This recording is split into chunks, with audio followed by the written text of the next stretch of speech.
নিয়েছি কুচনো কাঁচা লঙ্কা, কুচনো পেঁয়াজ, টমেটো, সাথে নিয়েছি ছোটো ট্যাংরা। এবার হলুদ, লঙ্কার গুঁড়ো আর লবণ দিয়ে মাখিয়ে নেব। মাছটা কিন্তু খুব একটা ছোটো না। মাখানো হয়ে গেছে, এবার তেল দিয়ে দিলাম। তেলটা গরম হয়ে গেলে মাছটা ছেড়ে দেবো। তেলটা আমার অলরেডি গরম হয়ে গেছে, মাছটা ছেড়ে দিয়েছি। সবগুলো মাছ একসাথে দিয়ে দেবো, যেহেতু আজকে বেশি মাছ নেই।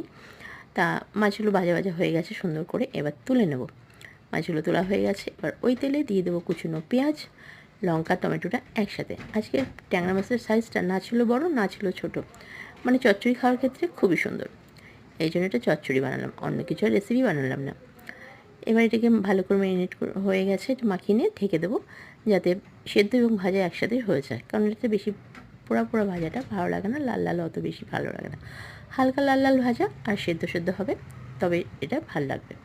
এটা হয়ে গেছে, এবার একটু ঢেকে দেবো। এবার পুরো হয়ে গেছে, একটু জল দিয়ে দিলাম। আমি কিন্তু মাঝে একটু চিনি দিয়েছিলাম টেস্টটা বাড়ানোর জন্য। এবার দিয়েছি হচ্ছে মাছটা। জলটা বেশি দিইনি, কারণ গা মাখা একদমই করব, তার জন্য। এই দেখো পুরো রান্নাটা শেষ হয়ে গেছে। কেমন লাগলো জানিও, সাবস্ক্রাইব করে দিও।